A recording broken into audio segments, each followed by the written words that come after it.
Hello everyone, welcome to Mastura classes. आज हम देखेंगे एनसीईआरटी 8th क्लास की पॉलिटी का 5 चैप्टर, जो कि है हाशियाकरण की समझ। हाशियाकरण क्या है और क्या इसका प्रभाव पड़ता है, किस प्रकार से किया जाता है, इस सब के बारे में हम जानेंगे इस चैप्टर में।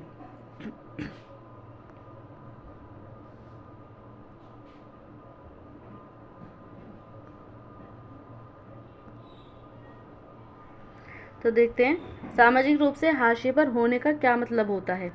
आप कॉपियों के जिन पन्नों पर लिखते हैं उनकी बाईं ओर खाली जगह होती है जहां आमतौर पर लिखा नहीं जाता है।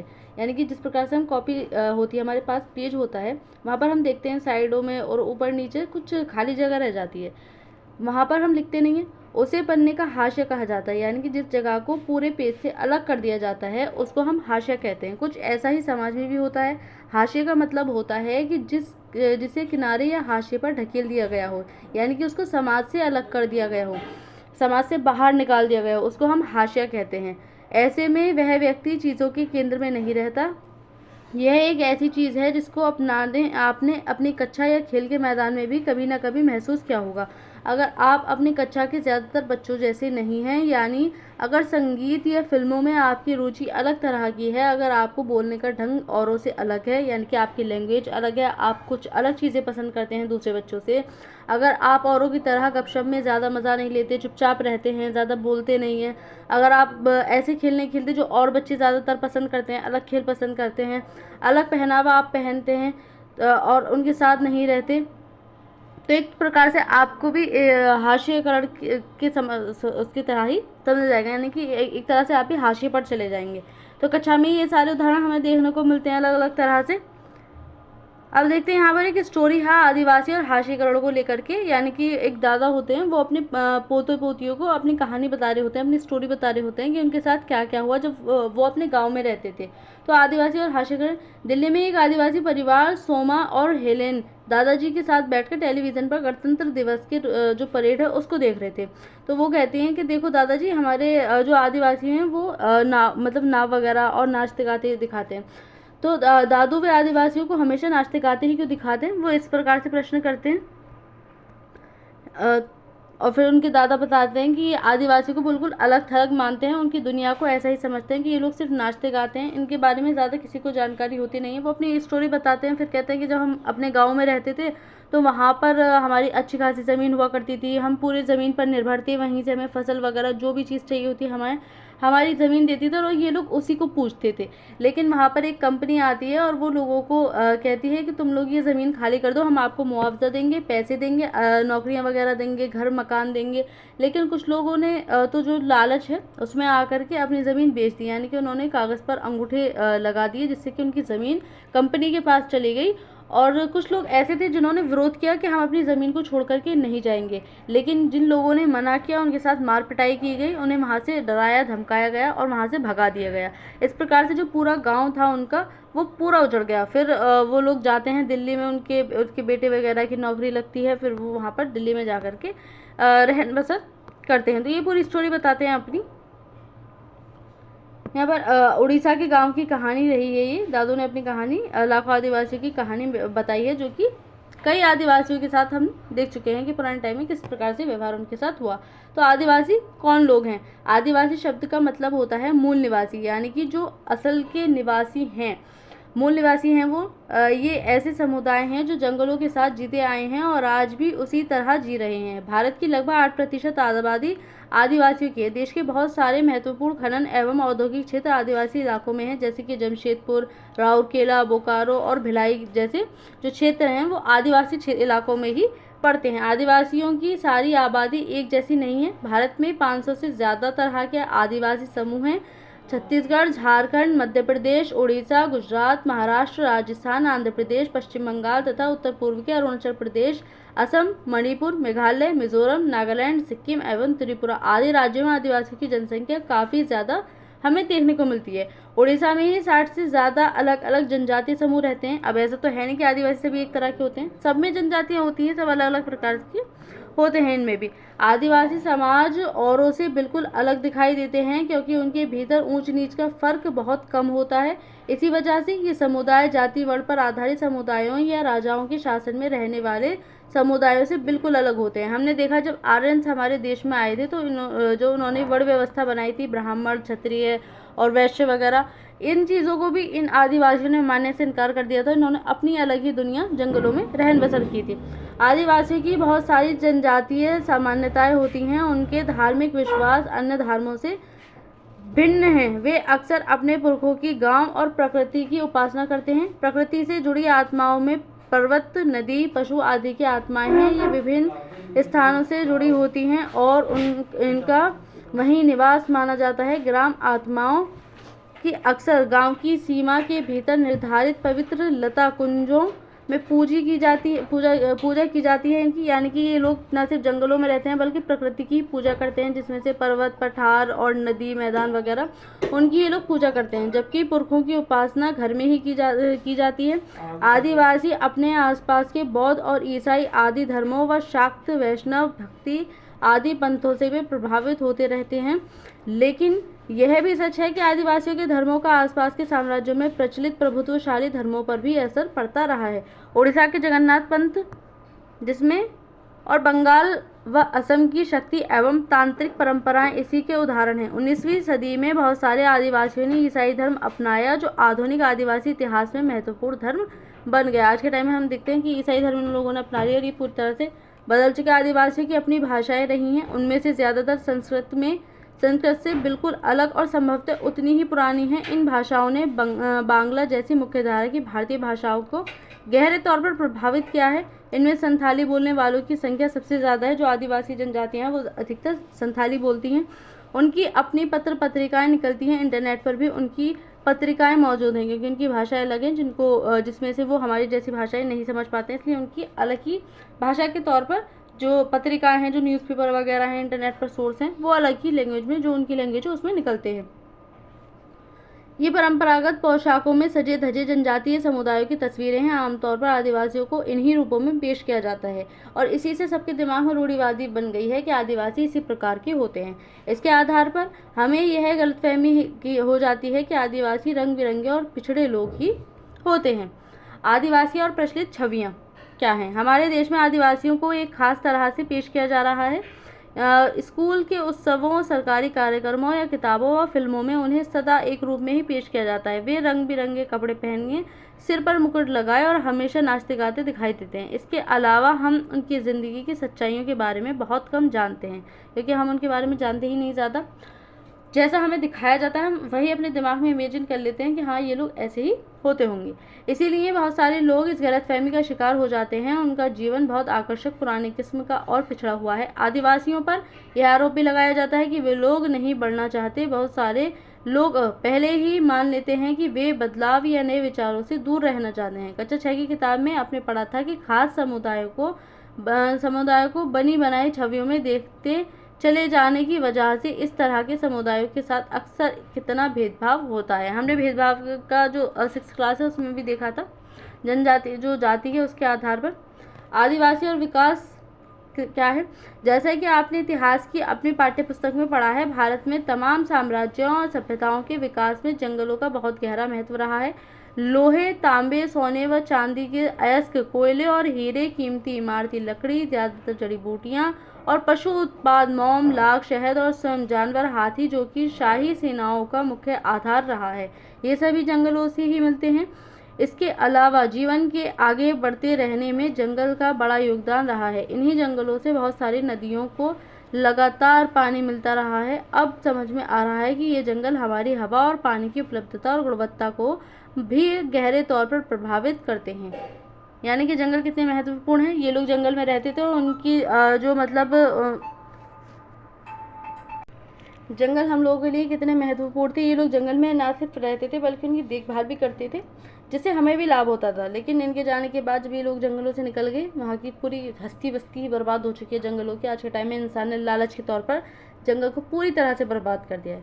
19वीं सदी के आखिर तक हमारे देश का बड़ा हिस्सा जंगलों से ढका हुआ था और कम से कम 19वीं सदी के मध्य तक तो इन विशाल भूखंडों का आदिवासियों के पास ज़बरदस्त ज्ञान था। इन इलाकों में उनकी गहरी पैठ थी, उनका जंगलों पर पूरा नियंत्रण भी था। इसलिए आदिवासी समुदाय बड़ी बड़ी रियासतों और रजवाड़ों के अधीन नहीं रहे, बल्कि बहुत सारे राज्य वन संसाधनों के आदिवासी पर निर्भर थे। यानी कि जो हम देखते हैं, जैसे कि मगध का उत्थान अगर हम देखें तो वो भी जंगल पर ही निर्भर था। किस प्रकार से हमें जंगल से लोहा मिला, हाथी मिले, लकड़ी मिली, उसके आधार पर उन्होंने कितने बदलाव किए अपने यहाँ पर। तो वो क्या था, वो जंगलों से उन सबको प्राप्त होकर के जो मगध है वो इतना शक्तिशाली बना। तो जो बहुत सारे राज्य रजवाड़े जो थे वो आदिवासी पर निर्भर थे।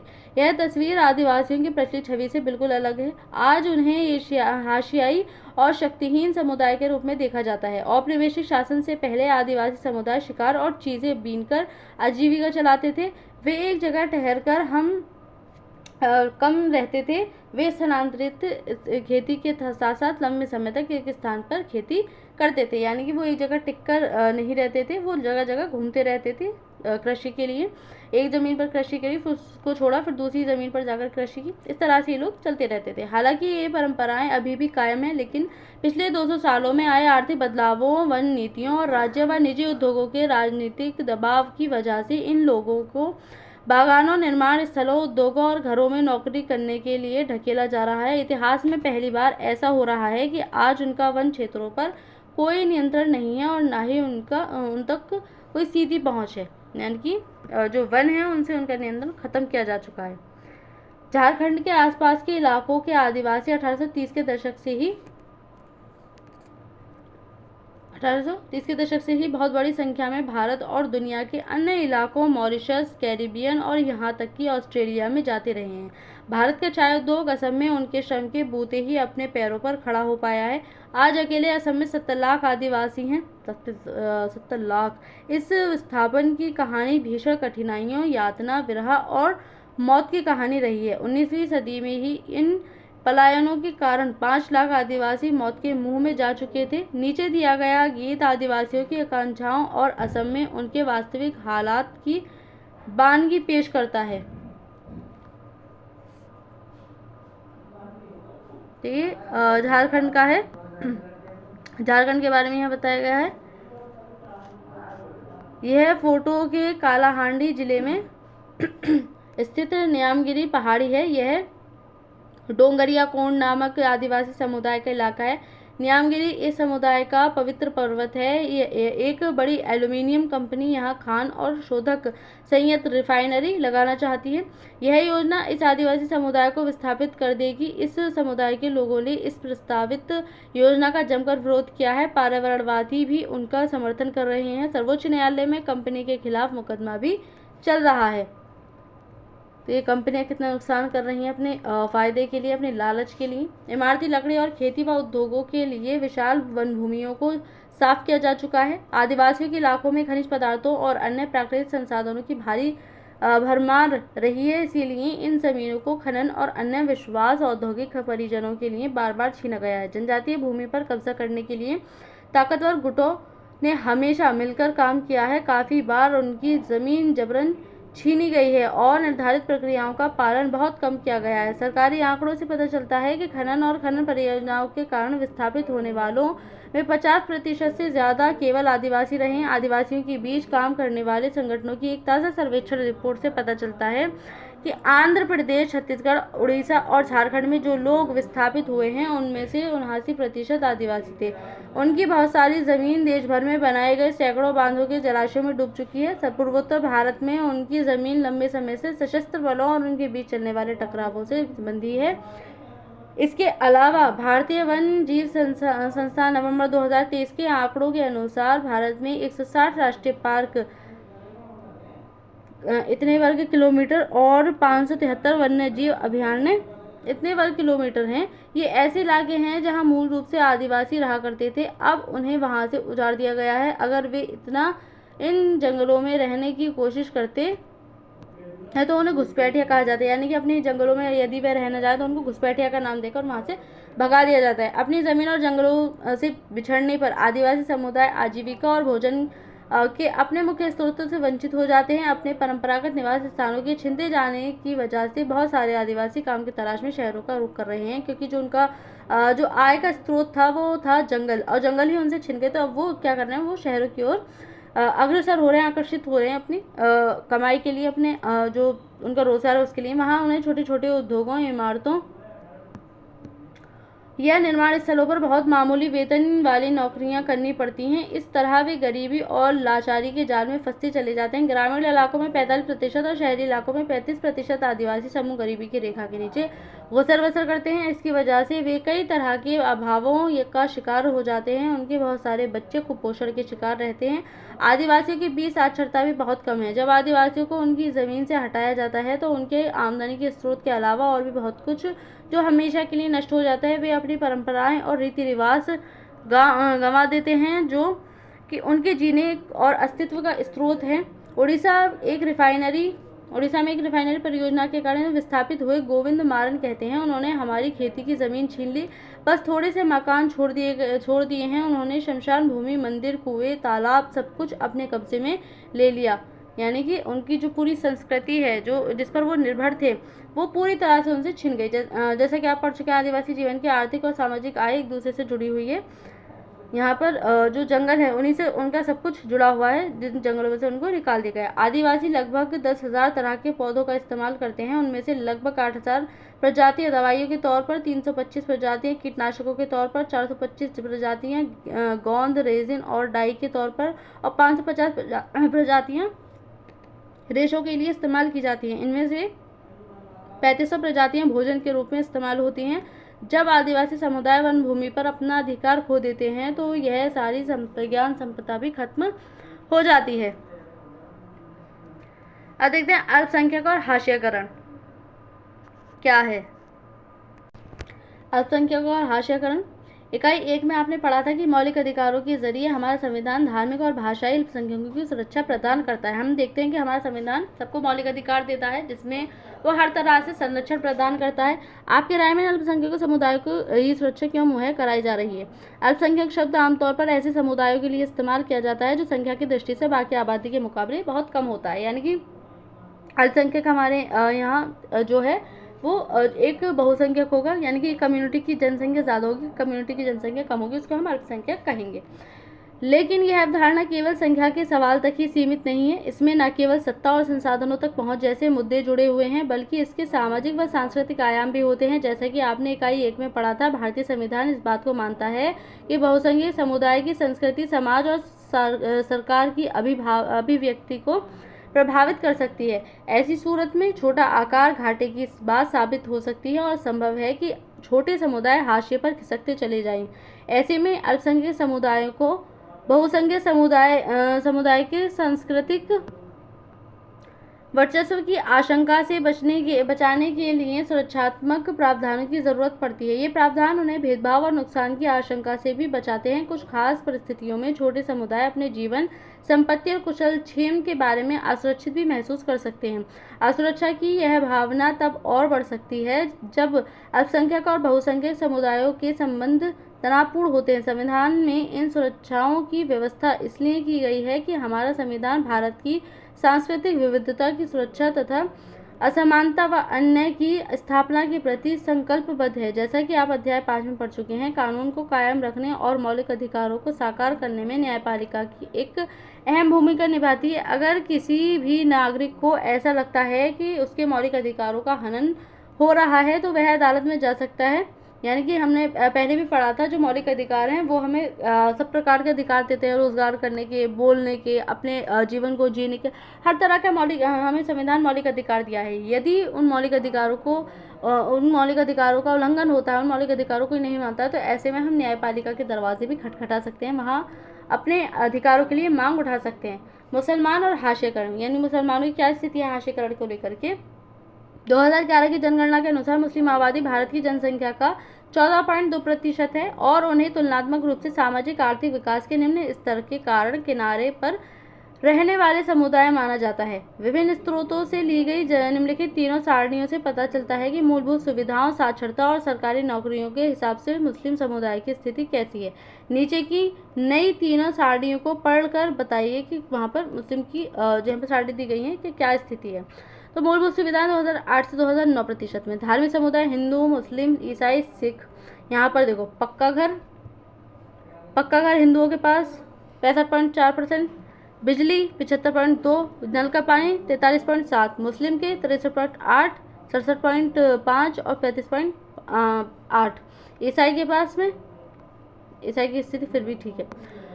सिख की यानी कि मुस्लिम की हमने देखा, ये रिपोर्ट है जो स्रोत है ये कहाँ से ली गई है, India human development report 2011 toward social inclusion, Oxford university press for institute of applied man power research योजना आयोग, भारत सरकार, नई दिल्ली से यहाँ से इसको लिया गया है। यहाँ पर विभिन्न धर्मों में साक्षरता यानी कि कौन ज़्यादा अधिक जो है साक्षर है, पढ़े लिखे हैं। तो यहाँ पर देखो कुल 74% है साक्षरता। हिंदुओं में 63, मुस्लिम में 57, ईसाई में 74, सिख में 67, बौद्ध में 71 और जैन में 86। सबसे अधिक जैन में। उसके बाद हमें देखने को मिल रहा है यहाँ पर ईसाई, फिर हमें बौद्ध देखने को मिल रहे हैं, फिर हमें यहाँ सिख देखने को मिल रहे हैं, फिर हिंदू और फिर मुस्लिम। सबसे कम मुस्लिम में। सरकारी नौकरियों में मुसलमानों का प्रतिशत कितना है तो यहाँ भी देखते हैं। आबादी 13.5 है इनकी। भारतीय सेवा यानी कि IAS में 3, IPS में 4, IFS में 1.8, PSU में 3.3, PSU में जो राज्य स्तरीय है उसमें 10.8 और बैंक वगैरह में 2.2। तो भारत में मुस्लिम समुदाय की सामाजिक, आर्थिक और शैक्षिक स्थिति प्रधानमंत्री की उच्च स्तरीय समिति रिपोर्ट 2006 है ये, जिसके आधार पर यहाँ पर दिखाया गया है। इस बात को ध्यान में रखते हुए कि मुसलमान विकास के विभिन्न संकेतकों पर पिछड़े हुए हैं, सरकार ने 2005 में एक उच्च स्तरीय समिति का गठन किया। न्यायमूर्ति राजेंद्र सच्चर की अध्यक्षता में बनाई गई इस समिति ने भारत में मुस्लिम समुदाय की सामाजिक, आर्थिक और शैक्षणिक स्थिति का जायजा लिया। रिपोर्ट में समुदाय के हाशियाकरण का विस्तार से अध्ययन किया गया है। समिति की रिपोर्ट से पता चलता है कि विभिन्न सामाजिक, आर्थिक एवं शैक्षणिक संकेतकों के हिसाब से मुसलमानों की स्थिति अनुसूचित जाति और अनुसूचित जनजाति जैसे अन्य हाशियाई समुदायों से मिलती जुलती है। उदाहरण के लिए रिपोर्ट के पृष्ठ संख्या 56 के अनुसार 7 से 16 साल की उम्र के मुस्लिम बच्चे अन्य सामाजिक, धार्मिक समुदायों के बच्चों के मुकाबले औसतन काफ़ी कम साल तक ही स्कूली शिक्षा ले पाते हैं। मुसलमानों की आर्थिक व सामाजिक हाशियाकरण के कई पहलू हैं। दूसरे अल्पसंख्यकों की तरह मुसलमानों के भी कई रीति रिवाज और व्यवहार मुख्यधारा के मुकाबले काफ़ी अलग हैं।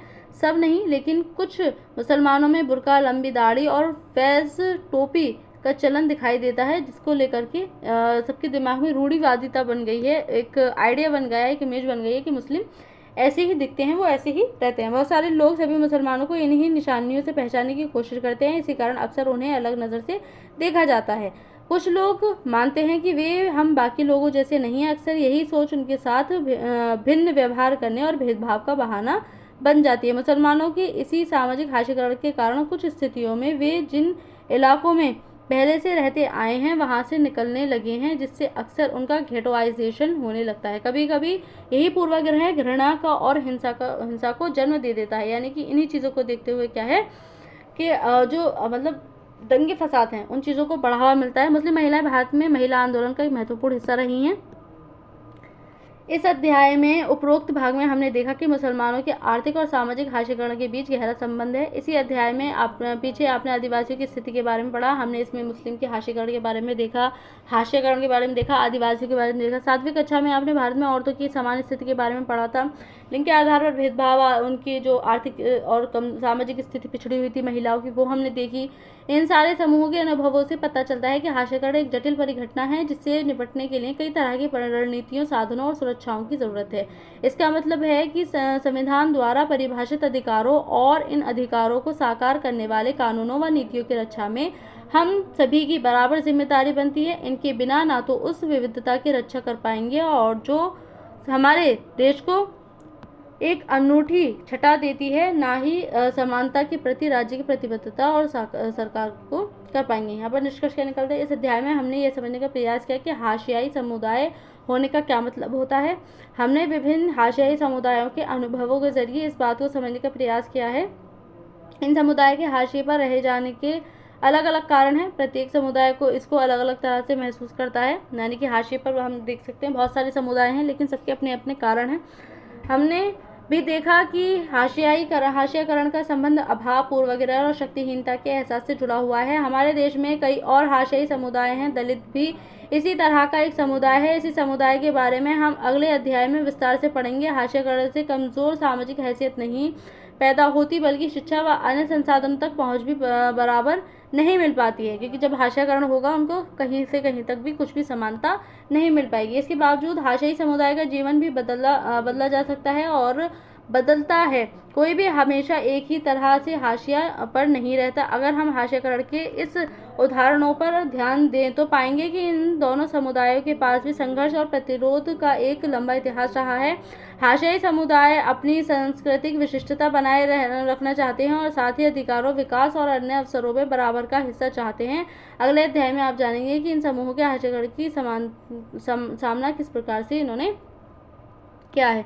सच्चर समिति रिपोर्ट की मुसलमानों के बारे में प्रचलित दूसरी गलतफहमियों को भी उजागर कर दिया। आमतौर पर माना जाता है कि मुसलमान अपने बच्चों को सिर्फ मदरसों में भेजना चाहते हैं। आंकड़ों से पता चलता है कि केवल 4% मुसलमान बच्चे मदरसों में जाते हैं। मुसलमानों के 66% बच्चे सरकारी और 30% बच्चे निजी स्कूलों में जाते हैं। यानी कि जो गलतफहमी, जो रूढ़िवादी मुसलमानों के लिए दिमाग में बिठाई हुई है लोगों ने, कि वो लोग सिर्फ जो मतलब इस्लामी जो धार्मिक तालीम है उसको देना चाहते हैं, वो दुनियादारी की तालीम नहीं देना चाहते बच्चों को। इस चीज़ को भी गलत साबित कर दिया गया है। तो इस पर हमने देखा हाशियाकरण की समझ में हाशिया क्या है, किस प्रकार से अलग अलग समुदाय के साथ हाशिया होता है। महिलाओं के साथ हमने लिंग के आधार पर भेदभाव देखा। हमने मुसलमानों के साथ धार्मिक आधार पर देखा। हमने देखा था जो विविधता है वो एक अच्छी चीज़ होती है। विविधता, जो अलग अलग धर्म, जाति वगैरह होते हैं, अलग अलग रंग रूप, वो सब विविधता है। जब यदि हम उसको विविधता के रूप में लेते हैं, भिन्न भिन्नता को, जो अलग अलग चीज़ें हैं उनको हम विविधता के रूप में लेते हैं, तो ये एक अच्छी चीज़ है जो कि हमारे देश को एक अलग बनाती हैं, बिल्कुल सभी देशों से एक अलग पहचान देती है हमारे देश को, हमारे भारत को। लेकिन यदि इसी चीज़ को हम विविधता के रूप में ना देकर असमानता के रूप में देखें तो यहीं से पूरे दंगे फसाद भड़कना स्टार्ट हो जाते हैं। यहीं से असमानता जब आ जाती है तो चीज़ें गलत हो जाती हैं। इसलिए विविधता अच्छी चीज़ है, असमानता गलत चीज़ है। तो इस चैप्टर में इतना ही। Thank you.